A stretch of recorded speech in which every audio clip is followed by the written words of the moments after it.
Itulah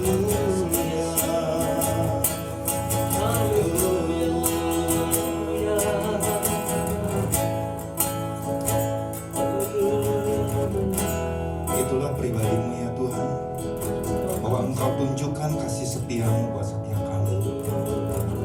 Kau tunjukkan setiap jalan-jalanmu, Kau terus tuntun kami lewat pesan demi pesan yang Tuhan terus berikan bagi jemaat di GBI Pastor ini ya Bapak. Terima kasih Tuhan Yesus. Terima kasih buat penyertaan-Mu yang begitu sempurna. Terima kasih buat pemeliharaan, perlindungan-Mu, pertolongan-Mu yang selalu datang tepat pada waktunya. Terima kasih Tuhan. Jadi saatnya kami mau membuka hati kami kembali belajar kepada apa yang menjadi pesan-Mu buat kami semua. Tuhan, urapi hamba-Mu pakai menjadi saluran-Mu yang kudus. Hamba terbatas di dalam mempersiapkan segala sesuatu, tetapi biarlah Engkau yang berbicara lebih lagi buat setiap kami Tuhan. Lawat kami dimanapun kami berada. Mungkin juga setiap yang hadir di tempat ini bersama-sama ya Tuhan Yesus. Kami rindu kebenaran firman-Mu terus mengingatkan kami, menasihati kami, menegur kami semua. Kami mau hati kami seperti tanah yang subur, tanah yang gembur, supaya ketika firman itu ditaburkan sungguh boleh berakar, bertumbuh, berbuah yang manis, yang lebat dan menyukakan hati Tuhan.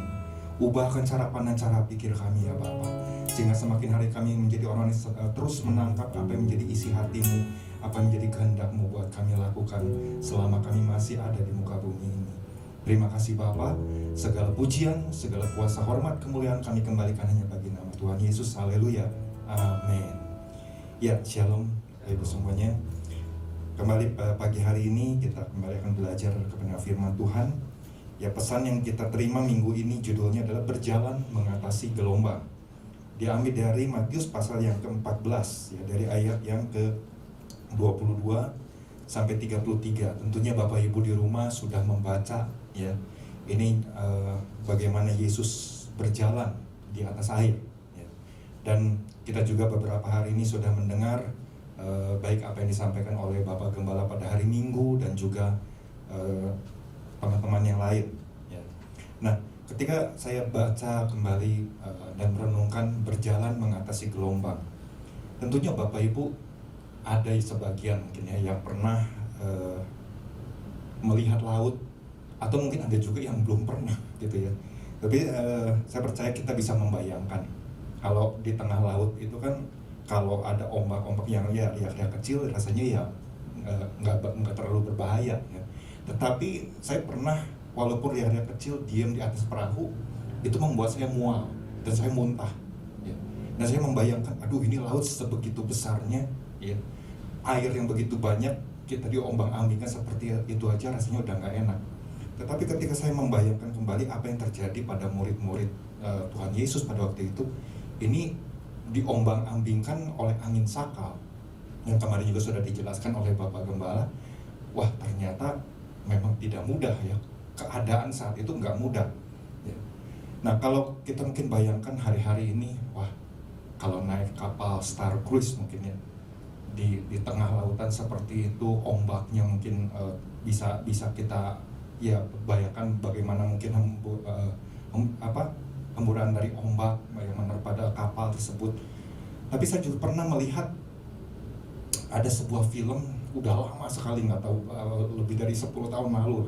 Dan saya coba cari waktu saya persiapkan ini dan ketemu gitu ya. Wah, ternyata kalau yang namanya saat gelombang itu terjadi dengan angin badai yang demikian rupa, itu benar-benar mengerikan sekali. Dan saya bisa membayangkan bagaimana pada waktu itu ini murid-murid dalam kondisi seperti itu ya. Nah, kita kan sama-sama belajar pagi hari ini kenapa Tuhan kasih pesan ya buat kita minggu ini seperti ini. Saya ingin bacakan kembali apa yang menjadi inti pesan Tuhan ya. Dikatakan begini, apapun terpaan gelombang yang mungkin sedang menghalangi langkah perjalanan kita, janganlah kita menjadi takut dan kehilangan pengharapan. Semua itu diizinkan Tuhan untuk kita alami. Wah, ketika saya baca intinya aja ini, kita diingatkan supaya jangan takut ya, jangan sampai kehilangan pengharapan. Karena apa? Karena gelombang yang mungkin terjadi itu semua diizinkan oleh Tuhan. Berarti mungkin di depan sana bisa terjadi ada gelombang-gelombang yang kita nggak tahu seperti apa, ya. Berarti kan mau tidak mau, siap tidak siap, kita harus siap menghadapi yang namanya gelombang, ya. Nah, makanya Tuhan sudah berikan pesan ini supaya kita bisa berjalan mengatasi gelombang, ya. Nah, tentunya yang Tuhan mau kita tetap waspada dan berjaga-jaga dan selalu siap dalam segala keadaan, ya. Bisa saja kan mungkin ada perkara-perkara besar yang terjadi, ya, di depan sana, dan Tuhan mau kita sudah menjadi orang-orang yang benar-benar mengalami Tuhan dan kita siap menghadapi itu semua. Nah, makanya ini kita sama-sama diingatkan, ya, melalui pesan ini juga bahwa selain kita jangan takut, jangan kehilangan pengharapan karena semua itu diizinkan oleh Tuhan. Diingatnya sesulit apapun hal itu terlihat, inilah saatnya kita melangkah keluar dari perahu dan berjalan mendekat dengan mata yang kali ini sungguh-sungguh tertuju kepada Yesus. Wow, ini luar biasa sekali, ya, ketika kita diingatkan pesan Tuhan ini, berarti yang harus kita lakukan, mata kita harus selalu tertuju kepada Tuhan Yesus. Nah, dan ketika saya renungkan ini, ya, pagi hari ini dua hal yang akan saya bagikan untuk Bapak Ibu semua. Hal-hal apa saja yang harus kita perhatikan berkaitan dengan pesan Tuhan ini agar kita bisa berjalan mengatasi gelombang. Yang pertama, saya renungkan tentang bagaimana murid-murid pada waktu itu ada di dalam perahu, ya, 12 murid ini ada dalam perahu. Kita harus siap, ya, minta kemampuan untuk dapat berespon dengan cepat dan tepat. Ya, minta kemampuan untuk dapat berespon dengan cepat dan tepat dalam menangkap maksud dan tujuan Tuhan.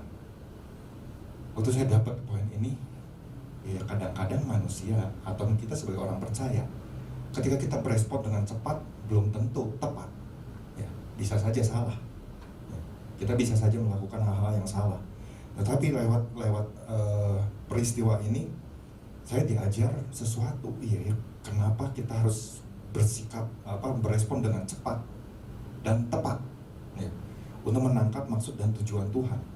Nah, ini yang kita sama-sama harus renungkan lagi, gitu, ya. Ayatnya saya ambil dari Matius pasal yang ke-14 ayat ke-28 dan 29. Dikatakan begini, lalu Petrus berseru dan menjawab dia, Tuhan, apabila engkau itu, suruhlah aku datang kepadamu berjalan di atas air. Kata Yesus, datanglah. Maka Petrus turun dari perahu dan berjalan di atas air mendapatkan Yesus.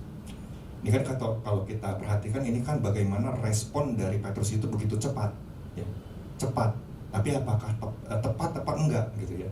Mungkin boleh dikatakan hampir tepat seperti itu. Karena apa? Karena kalau kita baca ayat selanjutnya kan tiba-tiba Petrus merasakan sesuatu, ada terpaan angin, kemudian dia tenggelam, ya. Jadi enggak 100% tepat, tapi di situ kan udah luar biasa. Ini satu langkah yang sudah luar biasa, ya. Makanya saya lewat peristiwa ini saya belajar sesuatu, ya, bahwa kalau Tuhan sudah perintahkan, kita harus belajar untuk bertindak dengan cepat, tidak menunda-nunda, ya. Mungkin dengan 11 murid yang lain kan mungkin ada yang sibuk masing-masing di perahu itu, ya, karena gelombang yang demikian besarnya, ya, ada yang mungkin membuang air dari kapal, ada yang mungkin mengendalikan kapalnya dan sebagainya, sehingga konsentrasinya mungkin tidak kepada Yesus sepenuhnya, ya, terpecah seperti itu. Tetapi yang Tuhan mau lewat peristiwa ini kita sama-sama belajar, ayo kita mulai fokus. Apapun keadaan di sekeliling kita, ya, yang kita alami, masalah yang datang, yang mungkin bagi kita itu merupakan sebuah gelombang yang besar, ya, karena hari-hari ini memang begitu banyak, ya, kita bisa melihat ada perpecahan di dalam keluarga, ya, suami istri mungkin yang mulai banyak ketidakcocokan ketika mungkin hari-hari ini banyak orang tinggal di rumah, ya, sekian lama beberapa bulan ini. Kemudian mungkin juga hubungan dengan anak-anak, ya, anak-anak kan kemarin kalau ngobrol di Komsel, anak-anak kalau diem di rumah itu kayak orang yang stres, ya, nggak bisa kesana nggak bisa kesini. Waduh, katanya jadi terus orang tua belajar memahami, iya, ya, kalau kita ada di rumah 24 jam nggak pergi kemana setiap hari seperti itu stres, ya. Sedangkan biasanya kan mereka bisa pergi mungkin ketemu sama teman, ngumpul dan lain sebagainya. Tapi hari-hari ini sekolah pun online seperti itu membuat mereka stres kan. Saya bisa bayangkan ini kan sebuah hal yang harus kita perhatikan baik-baik. Ya jangan sampai di dalam sebuah keluarga justru oleh karena hal-hal kecil akhirnya kesehatan tidak ada. Karena kalau kesehatan tidak ada, maka ini menjadi sebuah gelombang yang besar, ya, yang bisa membawa kita tenggelam, ya, terbawa oleh arus gelombang tersebut. Nah, makanya kita lihat di sini, ya, kalau kita belajar ya dari dua ayat tersebut, kita bisa melihat respon dari seorang Petrus memang begitu luar biasa, disegera cepat, ya. Ketika dia lihat, ya dia udah tahu bahwa itu adalah Yesus, ya. Karena kan di ayat sebelumnya, di ayat yang ke-28 kan udah jelas, ya.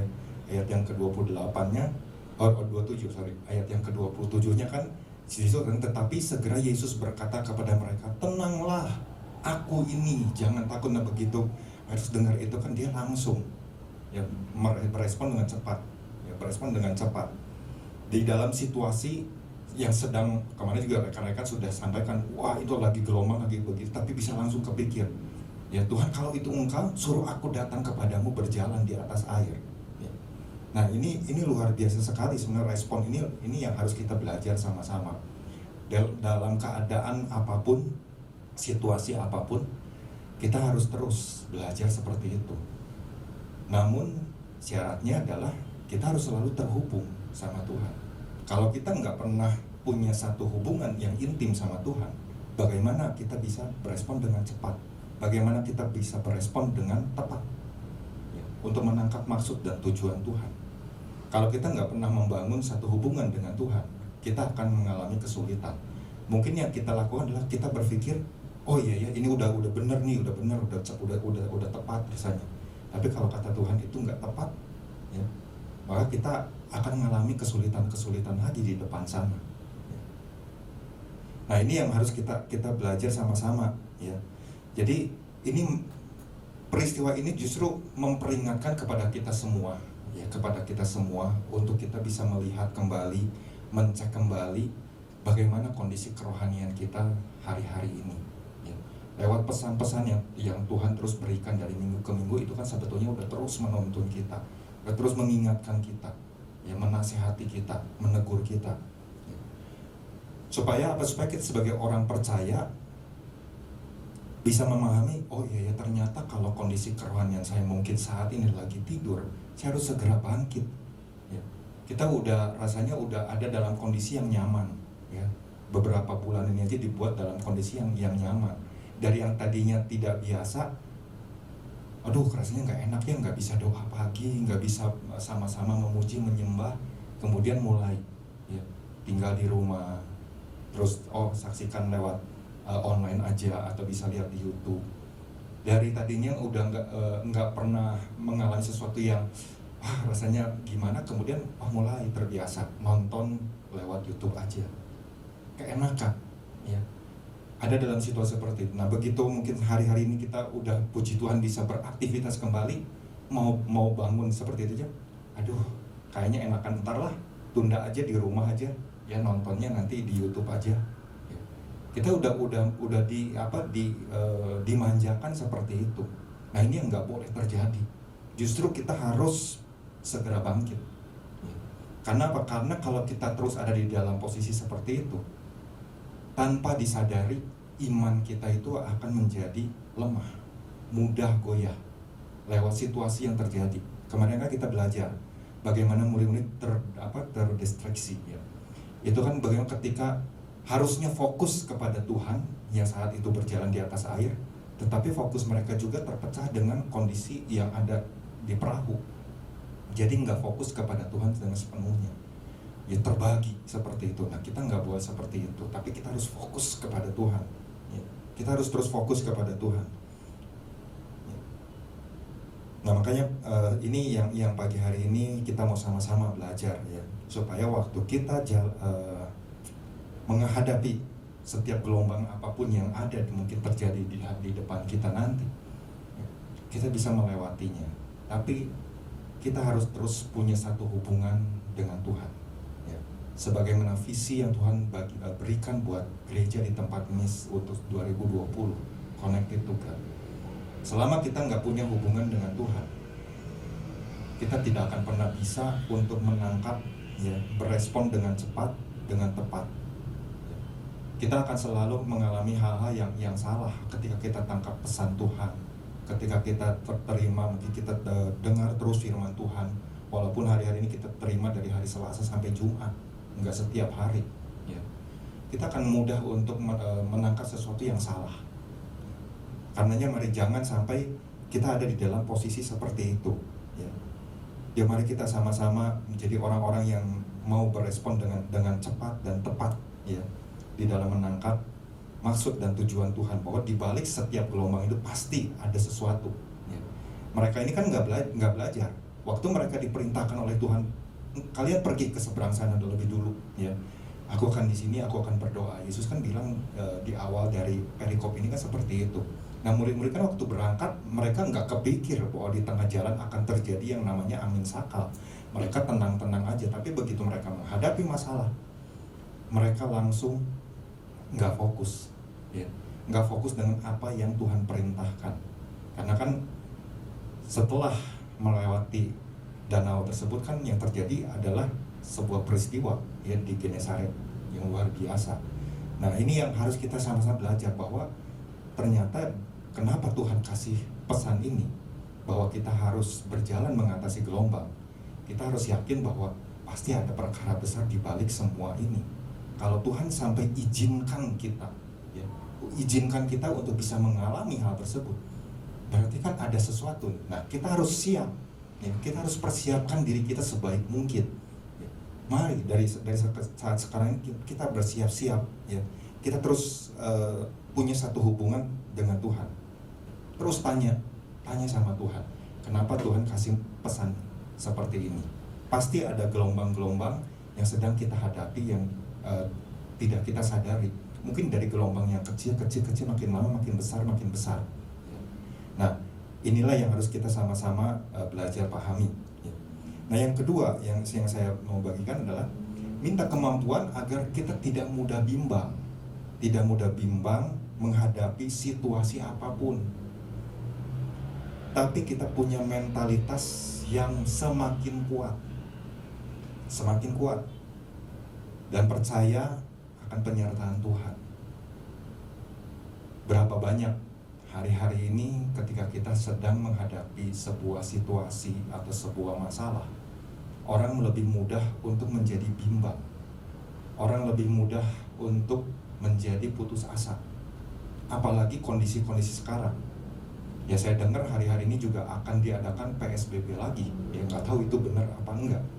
Bayangkan, orang-orang yang mungkin ada di bisnis, kalau setiap orang yang datang ke toko, yang ngobrol selalu nanya, kok gimana situasinya? Ya beginilah, saya bilang. Ya memang kita harus siap dengan segala keadaan yang memang kita tidak duga. Aduh, katanya sama begini, itu banyak sekali selalu yang datang seperti itu, mengeluh seperti itu. Nah, sekarang apalagi kalau misalnya kembali diberlakukan PSBB, ya, yang kita tidak tahu akan terjadi seperti apa perekonomian. Itu kan udah membuat kita sendiri menjadi gentar, menjadi was-was. Waduh, ada gelombang apa lagi nih seperti ini. Banyak orang yang kolaps, ya. Orang-orang yang mungkin pengusaha-pengusaha yang kolaps, yang memberhentikan para pekerjanya, ya, atau memotong gajinya dan lain sebagainya. Itu terjadi, ya, di hadapan kita. Itu nyata. Tapi bagaimana kita bisa mengatasi ini? Apakah mental kita menjadi semakin lemah, ataukah mental kita justru harus semakin kuat dan semakin percaya bahwa janji Tuhan itu nggak pernah tidak ditepati? Ayatnya kita buka dari ayat 31 sampai 33 di dalam Matius 14. Jadi setelah Petrus berjalan, ya, kemudian kan dia merasakan ada angin yang menerpa. Di situ dikatakan, segera Yesus mengulurkan tangannya, memegang dia dan berkata, "Hai orang yang kurang percaya, mengapa engkau bimbang?" Ini yang menjadi penekannya di ayat ini, ya. Lalu mereka naik ke perahu, angin pun redalah.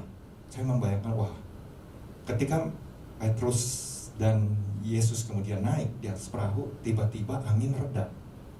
Nah, disinilah makanya kita harus sadar, penyertaan Tuhan itu luar biasa. Janji Tuhan itu ya dan amin.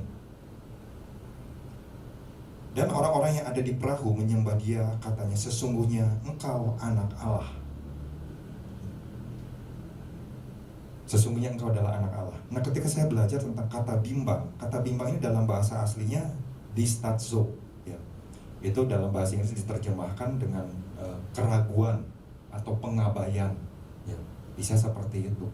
Jadi ketika orang ada di dalam satu situasi kemudian menjadi bimbang, itu artinya ada hubungan dengan hati kita, dengan mentalitas kita, ya.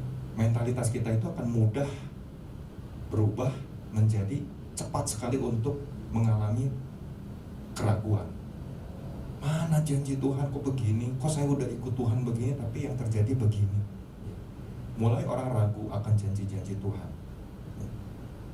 orang ragu akan firman-Nya, orang ragu akan perkataannya, orang ragu akan janji-janjinya, akan kesetiaan Tuhan. Buktinya Tuhan, kalau Engkau dulu setia, sekarang kok dalam kondisi begini aku nggak melihat kesetiaan Tuhan. Kadang-kadang orang begitu mudah untuk berkata seperti itu, ya. Ragu akan penyertaan Tuhan. Selain itu kan lewat pesan demi pesan yang kita terima, orang mulai mengabaikan. Nah, makanya kenapa gelombang demi gelombang itu akan terus terjadi. Dan kalau orang mulai mengabaikan pesan demi pesan yang Tuhan berikan buat kita semua, ya alamilah proses yang mungkin lebih panjang lagi. Nah, tadi di awal kan saya sempat cerita bagaimana saya waktu persiapkan poin-poin ini, saya sempat mencari, karena dulu ingat sekali melihat sebuah film, ya, di mana angin badai itu kan begitu luar biasa. Jadi saya membayangkan seperti apa sih yang namanya gelombang yang dahsyat sekali itu. Jadi saya coba cari, saya ingat-ingat, akhirnya ketemu judul filmnya itu The Perfect Storm. Itu dibuat tahun 2000-an, ya. Saya cuma lihat cuplikan movie klipnya aja, cuma 2 menitan seperti itu. Jadi saya bisa saya bayangkan, ya kalau orang di tengah lautan seperti itu dengan sebuah perahu yang tidak besar, perahunya perahu yang mungkin cuma 7-8 orang. Orang di situ udah dalam kondisi ketakutan, ya, karena anginnya itu nggak seperti biasanya gitu.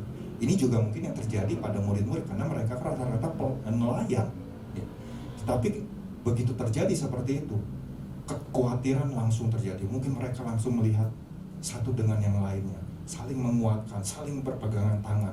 Ayo kita pegangan, ya jangan sampai nanti kita tenggelam dan sebagainya. Ya. Artinya ada sebuah kesehatian.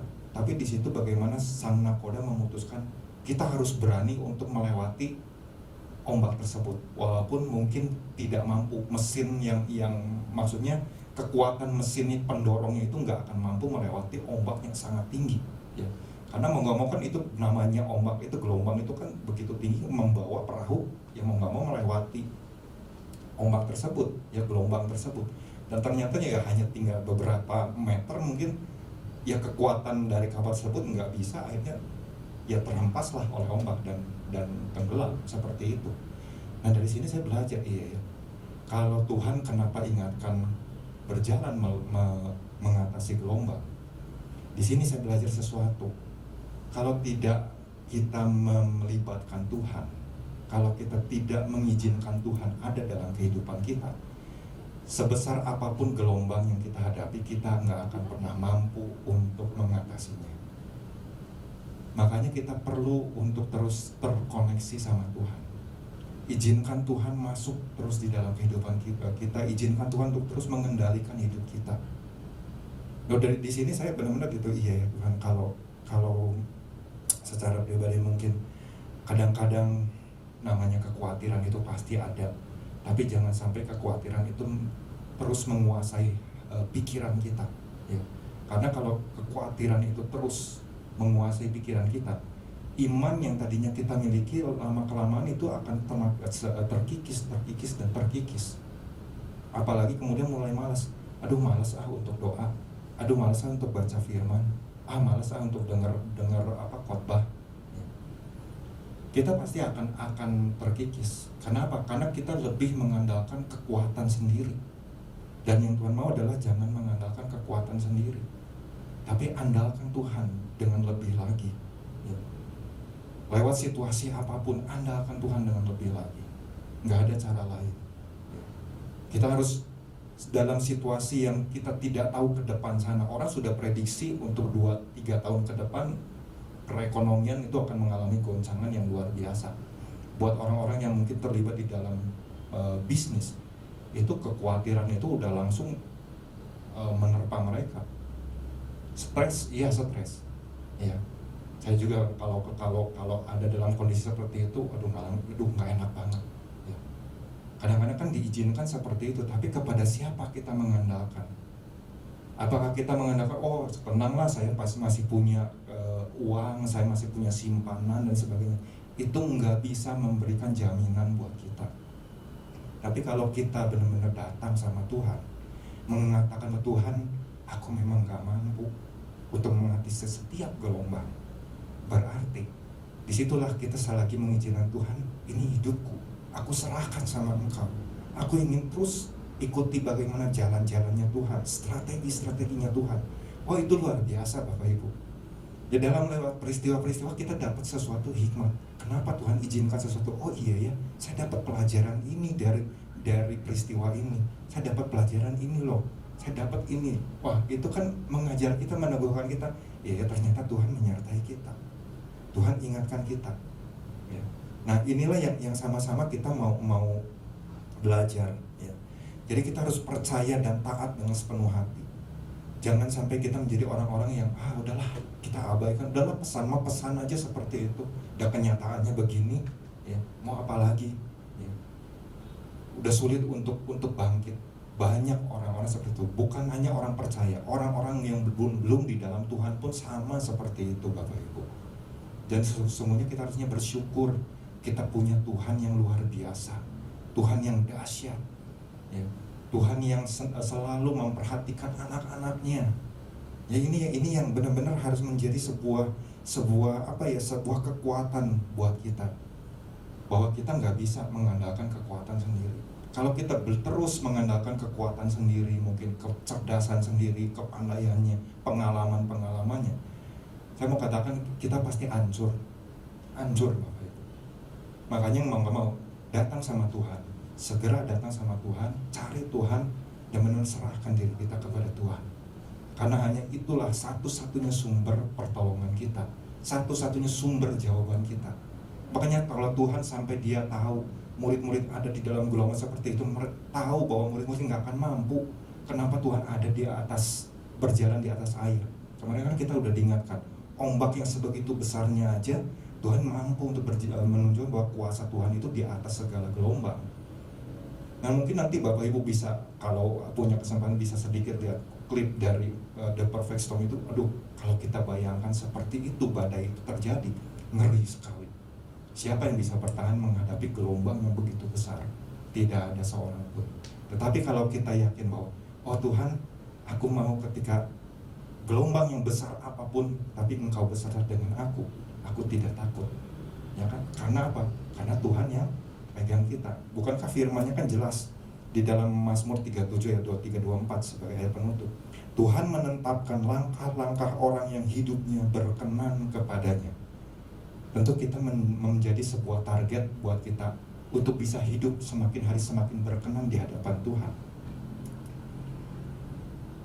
Apabila ia jatuh, tidaklah sampai tergeletak, sebab Tuhan menopang tangannya. Ini kan sebuah janji, ya, bahwa kalau kita menjadi orang yang berkenan kepada Tuhan, hari lepas hari kita mau terus hidup semakin benar di hadapan Tuhan, semakin diselaraskan dengan cara pandang, cara pikir Tuhan, maka Tuhan gak akan pernah biarkan kita itu sampai tenggelam. Bahkan itu kan bukti bahwa Tuhan ketika segera memegang tangan Petrus, itu kan bukti bahwa Tuhan selalu menopang. Tuhan selalu menopang ketika kita datang berseru sama Tuhan, Tuhan tolong. Nah, inilah ya dua hal ini yang pagi hari ini bisa saya bagikan buat Bapak Ibu semua. Yang pertama, minta kemampuan untuk dapat berespon dengan cepat dan tepat dalam menangkap maksud dan tujuan Tuhan. Karena ini nggak mudah, ya. Ketika kita harus mengambil keputusan yang begitu cepat, tapi harus tepat, ini nggak mudah. Hanya lewat sebuah hubungan dengan Tuhan, kita bisa melakukan hal tersebut, ya. Lewat sebuah keintiman yang benar-benar luar biasa bersama dengan Tuhan. Dan yang kedua adalah ketika kita minta kemampuan agar tidak mudah menjadi orang yang bimbang. Karena hari-hari ini begitu mudah, ya, begitu mudah kita menjadi bimbang lewat situasi apapun. Jadi dalam menghadapi situasi apapun, tapi punya mentalitas yang semakin kuat dan percaya akan penyertaan Tuhan. Dua hal inilah yang bisa saya bagikan untuk memperlengkapi Bapak Ibu dan selamat di dalam kita berjalan mengatasi gelombang. Tuhan Yesus memberkati. Mari kita bersama-sama kembali satukan hati di hadapan Tuhan. Terima kasih Bapa, terima kasih Tuhan Yesus, terima kasih Roh Kudus buat setiap kebenaran firman yang boleh kami belajar pagi hari ini lewat apa yang menjadi pesan-Mu, supaya kami menjadi orang-orang yang berjalan di dalam mengatasi gelombang. Tapi kami tahu kami tidak mampu, karena adanya kami senantiasa belajar menyerahkan hidup kami, seluruh kehidupan kami ke dalam tangan Tuhan. Kami percaya janji-Mu, penyertaan-Mu yang luar biasa buat hidup kami ya Bapa. Dan mampukan kami menjadi orang-orang yang tidak mudah menjadi bimbang. Mampukan kami menjadi orang-orang yang berespon dengan cepat dan tepat di dalam menangkap maksud dan tujuan Tuhan ya Bapa. Terima kasih ya Bapa. Apa yang Hamba sampaikan segala sesuatunya terbatas, tapi biarlah Engkau yang berbicara lebih lagi buat setiap kami Tuhan. Tolong kami ya Bapa di dalam menghadapi hal-hal yang akan terjadi di depan sana. Kami mau menjadi orang yang selalu mengandalkan Tuhan di dalam setiap apapun yang kami hadapi. Terima kasih Bapa, terima kasih Tuhan Yesus. Saat ini kami berdoa untuk bangsa dan negara kami Indonesia.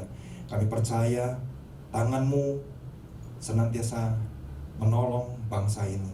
Sebab kami mau katakan bangsa ini adalah milik Tuhan Yesus. Apapun yang hari-hari ini sedang terjadi di bangsa ini ya Bapa, terlebih dengan adanya pandemi yang mengganggu perekonomian dan juga aktivitas-aktivitas dari orang-orang, kami percaya di balik semua itu ada maksud Tuhan untuk membawa kami datang lebih lagi dekat kepada Engkau, mencari Engkau, memahami apa yang menjadi kehendak-Mu. Kami berdoa untuk para pemimpin di bangsa ini, dari Bapak Presiden Joko Widodo dan juga wakilnya Bapak Ma'ruf Amin, seluruh jajaran staf kementerian yang bertugas, dan juga wakil-wakil rakyat, baik itu di MPR, di DPR, setiap departemen-departemen yang ada, kemudian juga untuk TNI, baik itu Angkatan Darat, Angkatan Laut, Angkatan Udara, Kepolisian, biarlah semua ada di dalam cengkram tangan Tuhan. Tolong setiap mereka ya Bapak, supaya mereka juga dapat bekerja dengan semaksimal mungkin di dalam menghadapi situasi-situasi yang terjadi di bangsa ini ya Bapak. Kami percaya Tuhan akan pulihkan bangsa ini dengan cara-Mu yang dahsyat dan ajaib. Terima kasih Bapak. Juga kami berdoa untuk setiap gereja-gereja yang ada di bangsa di kota ini, di Indonesia ini ya Bapak. Biar menjadi gereja yang terus mau bangkit menjadi terang, untuk menyatakan kuasa dan terang Kristus dimanapun Tuhan percayakan setiap anak-anak-Mu ya Bapak. Kami berdoa juga untuk gereja di tempat ini ya Bapak, untuk setiap jemaat yang ada di dalam wadah dari GBI Pastor ini, dimanapun mereka berada, Tuhan juga terus tolong mereka, Tuhan jaga mereka, Tuhan pelihara mereka, cukupkan mereka ya Bapak, pelihara mereka dengan yang terbaik yang dari Engkau. Kami boleh melihat kebaikan-Mu selalu nyata atas kehidupan jemaat-Mu ya Bapak. Kami juga terus berdoa, menopang dengan doa kami untuk Bapak Gembala dan juga Ibu ya Bapak, untuk Kaisar dan Bu Rika ya Bapak. Kami percaya pengurapan yang selalu baru terus turun atas hamba-Mu, sehingga buat terus mempersiapkan jemaat di tempat ini sebagai umat yang layak di hadapan Tuhan. Juga seluruh pengerja yang ada ya Bapak, biarlah terus Tuhan sertai mereka dimanapun mereka berada. Kekuatan, kesehatan hanya berasal dari Engkau ya Bapak. Terima kasih Tuhan Yesus, terima kasih. Segala puji, hormat, kuasa, kemuliaan yang kami kembalikannya bagi nama Tuhan Yesus. Haleluya.